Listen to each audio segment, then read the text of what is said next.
오늘 새벽 우리가 함께 볼 하나님의 말씀은 요한복음 7장의 말씀입니다.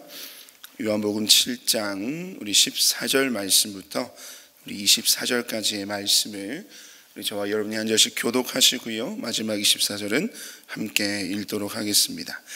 요한복음 7장 14절로 24절까지의 말씀입니다.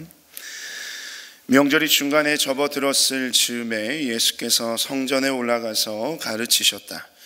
유대 사람들이 놀라서 말하였다. 이 사람은 배우지도 않았는데 어떻게 저런 학식을 갖추었을까? 예수께서 그들에게 대답하셨다. 나의 가르침은 내 것이 아니라 나를 보내신 분의 것이다. 하나님의 뜻을 따르려는 사람은 누구든지 이 가르침이 하나님에게서 난 것인지 내가 내 마음대로 말하는 것인지를 알 것이다. 자기 마음대로 말하는 사람은 자기의 영광을 구하지만 자기를 보내신 분의 영광을 구하는 사람은 진실하며 그 사람 속에는 불의가 없다. 모세가 너희에게 율법을 주지 않았느냐? 그런데 너희 가운데 그 율법을 지키는 사람은 한 사람도 없다. 어찌하여 너희가 나를 죽이려고 하느냐? 무리가 대답하였다. 당신은 귀신이 들렸소. 누가 당신을 죽이려고 한단 말이요? 예수께서 그들에게 말씀하셨다. 내가 한 가지 일을 하였는데 너희는 모두 놀라고 있다. 모세가 너희에게 할례법을 주었다. 사실 할례는 모세에게서 비롯한 것이 아니라 조상들에게서 비롯한 것이다. 이 때문에 너희는 안식일에도 사람에게 할례를 준다.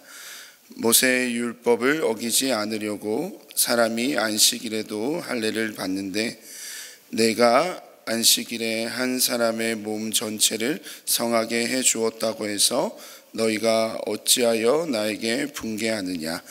겉모양으로 심판하지 말고 공정한 심판을 내려라. 아멘. 오늘 요한복음 7장 14절에서 24절의 말씀을 가지고 성부 하나님과 성자 하나님이라는 말씀의 제목으로 여러분과 함께 잠시 은혜를 나누도록 하겠습니다. 이 사람의 말에는 권위가 있습니다. 그리고 그것에는 힘이 있는 것이죠. 그리고 그 권위에 더 큰 권위를 부여하는 것은 무엇일까요? 그 말에 더 힘을 또 갖게 하는 것은 무엇이냐면 그 말하는 사람이 가지는 자격 혹은 스펙이라고 이야기할 수 있습니다. 이 말이 무슨 말이냐? 예를 들면 그런 것이죠. 제가 만약에 머리가 많이 아프다고 아내에게 이야기를 했습니다. 근데 이제 아내가 제 머리가 아픈 그 증상을 보면서 아내가 제게 이야기합니다. 당신 요즘 너무 스트레스가 많아서 머리가 아픈 것이 아닙니까? 라고 하면 제가 이제 하는 말이 있습니다. 여보, 의사놀이 하지 마세요 라고 이야기를 합니다. 무슨 말이냐면 당신이 무슨 자격으로 무슨 권위로 제 아픔에 대해서 판단을 하느냐는 겁니다. 그래서 제가 머리가 계속 아파서 병원을 가는 것이죠. 근데 의사 선생님께 제 증상을 말씀드리고 제 증상을 들으신 의사 선생님께서 제게 이렇게 얘기하시는 겁니다. 최근 혹시 스트레스를 많이 받으신 일이 있습니까? 스트레스를 줄이시고요, 마음의 평강을 가지십시오 라고 이야기를 한다는 것이죠. 아내의 평가 판단과 선생님의 판단 동일합니다. 하지만 저는 누구의 말에 더 권위를 둘까요? 바로 의사 선생님의 말에 권위를 두게 됩니다. 왜 그러냐? 의사 선생님이 가지는 그 의사로서의 권위가 있기 때문인 것이죠. 말하는 자가 가진 그 자격으로부터는 권위에 대해서 제가 100% 신뢰하고 엎드린다는 것입니다. 그렇다면 이 초막절 중간 이 성전에 올라가셔서 이 성전에서 많은 유대인들에게, 많은 사람들에게 가르치셨던 그 예수님의 말씀은 과연 어떠할까요? 그 예수님의 그 말씀에 관하여 우리는 어떤 권위를 인정하고 있을까요? 예수님께서 말씀하십니다. 내가 곧 길이요 진리요 생명이니 나로 말미암지 않고는 아버지께로 올 자가 없느니라 라고 하신 그 말씀, 우리는 너무나도 잘 알고 있습니다. 여러분, 이 말씀 믿으십니까? 다 믿으실 겁니다. 여러분의 그 믿음의 고백의 근거가 어디에 있습니까? 그 말씀은, 그 성경의 말씀은 바로 하나님의 아들이신 예수님의 말씀이기 때문에, 그래서 우리는 그 말을 믿는 것이고 우리는 그 말을 믿는 이유가 바로 그 예수님의 말씀이 하나님의 아들로서 그 주님이 하신 말씀이기 때문에 권위가 있고 우리에게 힘이 있는 것입니다. 그런데 그 예수님의 말씀에 대하여 유대인들은 어떻게 이야기하고 있을까요? 이 말씀 속, 오늘 본문 속 요한복음 7장의 본문 속 유대인들은 그것을 인정하지 않고 있습니다. 그 예수님의 말씀에 대하여, 그 예수님이 가르치시는 그 가르침에 대하여 유대인들은 이렇게 반응하는 것이죠. 당신은 과연 누구입니까? 당신은 누군데? 당신이 뭔데? 누구인데? 무슨 자격으로 그런 말을 우리에게 이야기하고 가르치고 있습니까? 우리 7장 14절과 15절 말씀에 보면 이런 말씀이 있죠. 명절이 중간에 접어들었을 즈음에 예수께서 성전에 올라가서 가르치셨다. 유대 사람들이 놀라서 말하였다. 이 사람은 배우지도 않았는데 어떻게 저런 학식을 갖추었을까? 어떤 학식을 저렇게 갖추게 되었을까? 배우지도 않았는데 라는 이 표현, 단순한 궁금증이 아닙니다. 이 말씀은 유대인들이 가지는 예수님에 대한 그들의 교만이었습니다. 배운다라고 하는 것은 어떤 누구의 선생, 어떤 라피 아래에서 그것을 배웠는가라는 것입니다. 어떤 문화에서 그런 율법에 관하여, 하나님의 말씀에 관하여 그가 배웠는가. 오늘날 우리의 말로 따지면 어떤 대학 출신인가, 누구 교수 밑에서 배웠는가, 이렇게 이야기를 하는 것입니다. 그러니까 유대인들은 여기서 듣도 보지도 못했던 한 인물이 나타났어. 지금 여기가 어디라고 그런 가르침을 가지고 있는가라는 반문을 예수님께 하고 있다는 것이죠. 이에 예수님은 또 그 질문에 대하여 친절하게 답변을 주시는데요. 우리 16절에서 18절 말씀을 제가 한번 읽어드리겠습니다. 예수께서 그들에게 대답하셨다. 나의 가르침은 내 것이 아니라 나를 보내신 분의 것이다. 하나님의 뜻을 따르려는 사람은 누구든지 이 가르침이 하나님에게서 난 것인지 내가 내 마음대로 말하는 것인지를 알 것이다. 자기 마음대로 말하는 사람은 자기의 영광을 구하지만 자기를 보내신 분의 영광을 구하는 사람은 진실하며 그 사람 속에는 불의가 없다라고 말씀하십니다.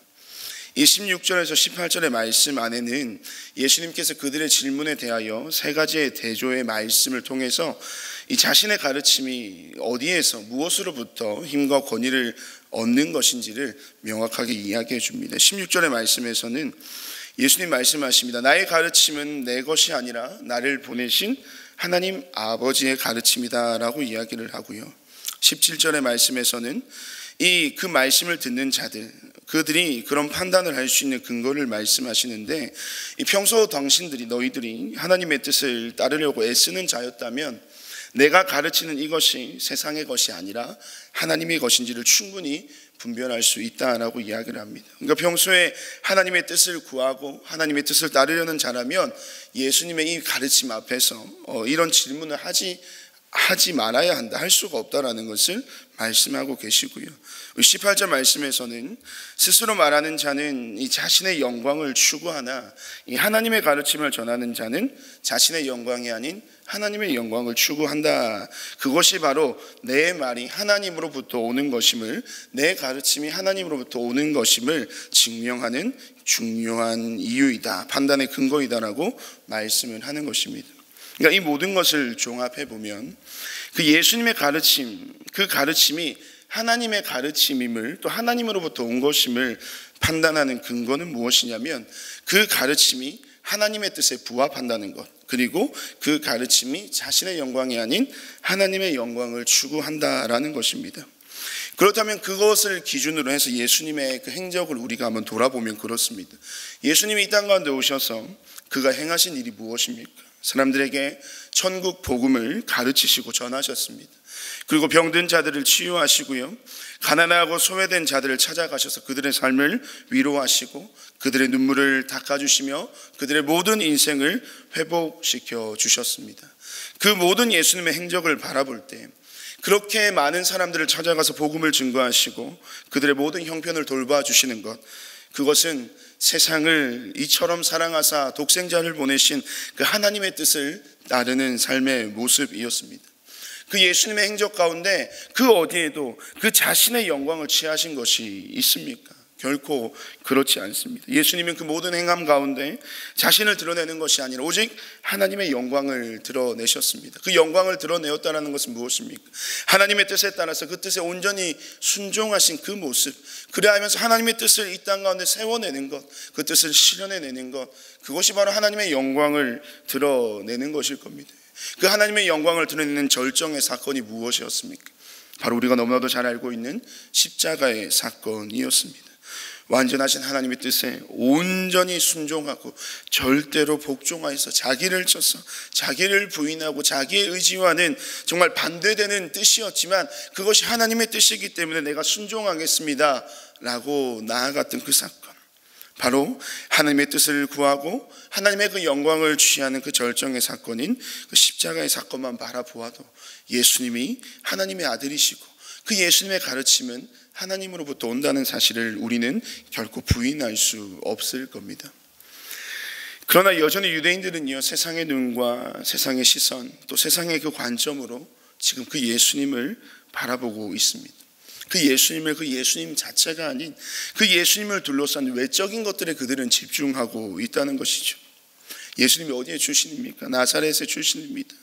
그들은 이야기합니다. 나사렛에서 무슨 선한 것이 나겠느냐, 목수의 아들 주제에 감히 자기가 주제넘게 어떻게 율법을 가르치고 있느냐라고 이야기하는 겁니다. 그런 말씀에 대해서 오늘 마지막 24절에서는 예수님께서 이렇게 말씀하시죠.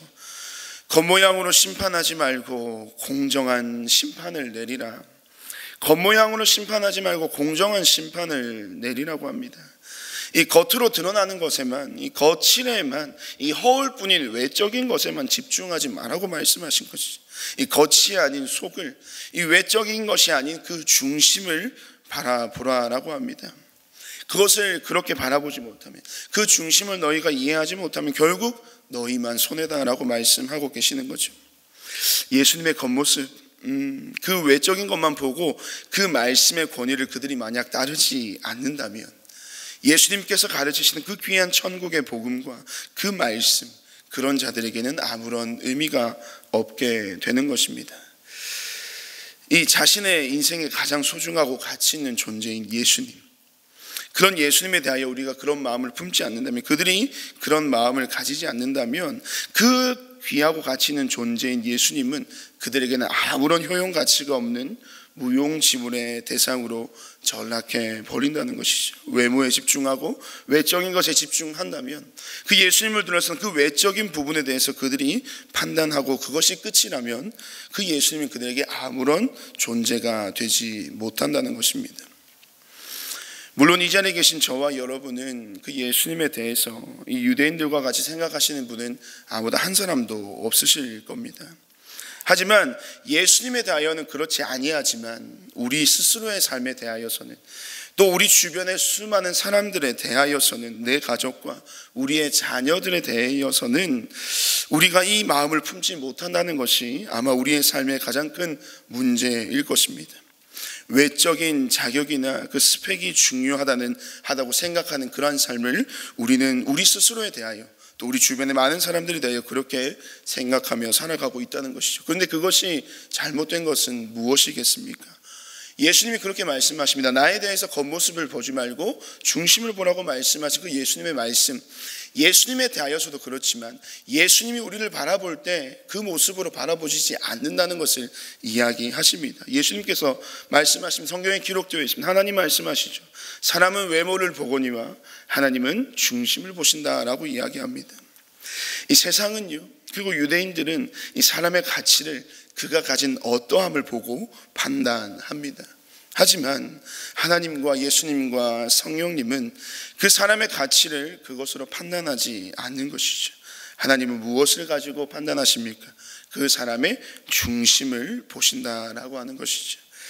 저와 여러분을 덮고 있는 그 겉모습, 나를 둘러싸고 있는 모든 또 다른 나의 모습, 무엇이겠습니까? 직업, 학벌, 외모, 집안, 재력 등 이 하나님 앞에서 그 모든 것들이 다 뭐예요? 허울이고 허상일 뿐이다라고 이야기를 하시는 겁니다. 하나님은 지금 우리의 중심을 보시기를 원하시고요, 우리의 마음을 보시기를 원하십니다. 예수님은 하나님의 아들로서 예수님을 하나님의 아들로 고백하며 그리고 주님의 그 말씀과 권위 아래서 우리가 전적으로 순종하며 이 자신의 삶의 중심을 주님께 내어드리는 온전한 당신의 사람을 하나님은 지금도 찾고 계시다는 것이죠. 그리고 그런 사람들을 지금도 기다리고 계십니다. 주님은 바로 그런 자들을 향한 하나님의 뜻을 또 그 구원을 이루시기 위해 이 땅에 오셨기 때문이죠. 사랑하는 성도 여러분, 이 시간 이 자리에 나온 저와 여러분이 하나님이 찾으시는 바로 그 한 사람이 되기를 간절히 소망합니다. 이 새벽 나를 이 외모로 겉모습으로 판단하고 보지 않으시고 오직 중심을 바라보시고 하나님 앞에 스스로 우리의 모든 삶을 내어드리며 나 자신에 대하여 또 어떤 부담감이나 압박감 또 우리 주변에 대한 우리의 시선들 다 내려놓고 우리의 외모가 아닌 우리의 중심을 보시고 우리의 삶을 온전히 세워주시는 그런 주님께 우리의 삶을 오늘도 순전한 마음으로 하나님께 온전히 내어드리는 순전한 하나님의 사람, 그런 삶으로 오늘 하루를 살아가시는 저와 여러분의 삶이 되시기를 주님의 이름으로 축복드립니다. 우리 시간 함께 말씀을 기억하며 기도했으면 좋겠습니다. 먼저 말씀을 위해서 기도하실 때 내 삶에 친히 먼저 찾아와 주신 그 예수님을 하나님의 아들로 고백하고 또 주님의 권위 안에서 철저히 우리가 순종하며 주님의 말씀 앞에 온전히 엎드려 내 삶의 가치를 세상에서 찾지 아니하고 오직 주님 안에서 그 말씀 안에서 찾고 세워가는 하나님의 순전하고 온전한 그리스도인으로 살아가게 하여 주시옵소서라고 우리 말씀을 위해서 기도하시고요. 우리 오늘은 특별히 교회를 위해서 함께 기도하는 날입니다. 우리 사랑하는 또 우리 은혜샘물교회 공동체가 이 세상 속 빛과 소금의 역할을 감당하는 교회가 되게 해달라고 기도합시다. 그리스도의 복음을 전하는 교회가 되게 하여 주시고 또 영혼을 구원하여 제자 삼는 이 일에 온전히 헌신되는 우리 교회가 되게 해달라고 기도합시다. 특별히 우리 또 은혜샘물교회를 위해서 세우시고 보내신 담임 목사님 계십니다. 날마다 영육간에 강건케 하시고 또 하나님의 뜻과 지혜로 주의 몸된 교회를 잘 세워나갈 수 있는 하나님의 귀한 종이 되게 하여 주시옵소서라고 우리 교회와 또 목사님을 위해서 기도해 주시고 마지막으로 우리 겨울에 있는 모든 사역들을 두고 함께 기도해 주셨으면 좋겠습니다.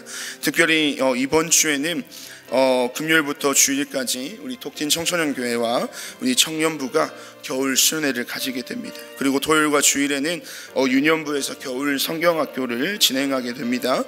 귀한 우리 다음 세대 사역 가운데 하나님께서 은혜 주시고 특별히 이 수련회 가운데 말씀으로 찾아오시는 그 놀라운 하나님을 우리 모든 자녀들이 인격적으로 만나게 되는 귀한 만남의 축복의 역사가 일어나게 하여 주시옵소서라고 다음 세대를 위해서 수련회를 위해서 기도해 주시고요. 또 2월 18일 예수 영전 모임이 있습니다. 주님께서 또 귀하게 여기시고 택하신 우리 귀한 VIP들을 보내어 주시고 그들이 그곳에서 하나님의 복음을 듣고 구원의 감격을 누릴 수 있는 놀라운 생명의 역사가 일어나게 하여 주시옵소서라고 우리 시간 함께 한번 말씀을 기억하며 또 교회를 위하여 교회 모든 우리의 사역과 일정을 두고 함께 합심하여 기도하시고 자유롭게 돌아가시길 바랍니다. 함께 우리 기도하겠습니다.